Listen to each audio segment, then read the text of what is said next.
นี่ใส่โป่งขวดตายได้วัตถุดิบมาจากไทยแล้วนี่เนาะนี่ได้มา20ชุดเฮ็ดขึ้น3ชุด4 3 5 2 6เอี่ยวใส่ฝาใส่จานได้นี่ฝาเนาะเนาะฝาเนาะเอาขวด43ก่อนเนาะสวยหรือเนาะสักพยาหัดคู่6งามเด้ ใส่ซองสอดที่บักใส่ขาวขุ่นละเด้น่าเนี่ยน่า4 2 อยางสิยืดครบ6 หน้าพื้นครบ6 หน้าให้เบิกเนาะขวด43เนาะยืด4เนาะนี่ยืด4เห็นเนาะเสียงไพเราะดีดิยืด4เนาะยืด4แล้วนับ1เนาะเจ้าใส่ขวางุบเข่าเนาะดอกใส่ขวาเนาะเบิกกันดีๆเนาะนี่แม่นขนาดครับผมเนาะนับ1เนาะเสียกับไพเราะเด้นี่ยืน1แล้วนับ2เนาะขวด43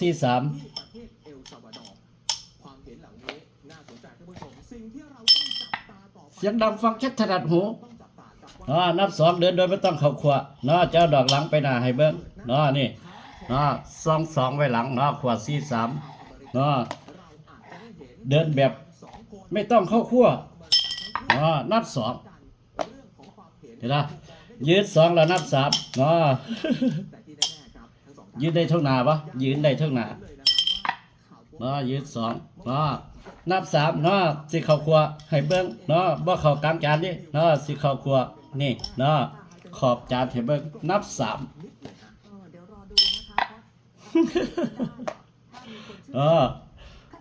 พลาดดอกนึงดิเอาบ่เป็นหยัง2ไม้ขยายห่างออกมาปั๊บ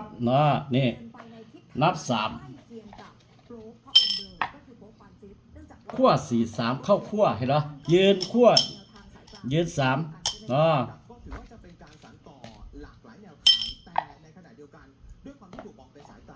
ยืน3แล้วนับ4ตีพื้นขั้วแม่นเป๊ะเนาะยืน4แล้วนับ5เห็นเหรอตีพื้นขวดแล้วก็ยังไม่ยืนขวดเสยอีกเยอะยืน4ทีเดียวยืนขวดได้ดีแล้วนับ5ดอกในหงายออกนี่ ได้ปะทีเดียวนับ5สุญญาแก้สีหน้าคลิปเป็นคลิปนี่4ขวด43นี่ยืน5วันนี้ยืน5แล้วนับ6เห็นไหมยืนได้ทุกหน้าที่ยืน5ยืน5แล้วมันต้องหาจัง4ขวด43เดินเลยมันต้องเข้าขวดกระเสียวหลังไปหน้าอีกนี่ซ่องเอียวมันว่าละต้องหานี่เห็นไหมนับ6เลยขวด43นับได้บ่นับ6ได้บ่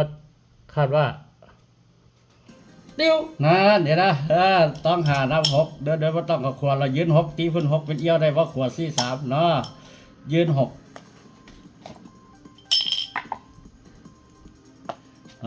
ตีพื้น6เป็นเอี่ยวขั้ว43ตีพื้น6ขวดเราเด้เนี่ยหนาไม่เล็กหนาเอี่ยวหนา3หนา4ตีพื้น6เป็นเอี่ยวแล้วฟันหาง่ายขึ้นตีพื้นหาเป็น2กับตีครบ6หนาวัสนะเอา5ลูกในหงายออกแล้วก็ตีพื้นหาเป็น2ไหมขวด43ไหมเป็นไรได้ทุกหนาว่าตีพื้นยืนได้ทุกหนาตีพื้นได้ทุกหนาตีพื้น5เป็น2ได้ดอกนึงมันต้องได้2ดอกครับผมนี่ขวด43ตีพื้น5เป็น2ใหม่นี่เห็นจิ้วเห็น2นี่ขวด43คลิปต่อไปขวด52นี่ขวด43ใส่โป่งขวดตาย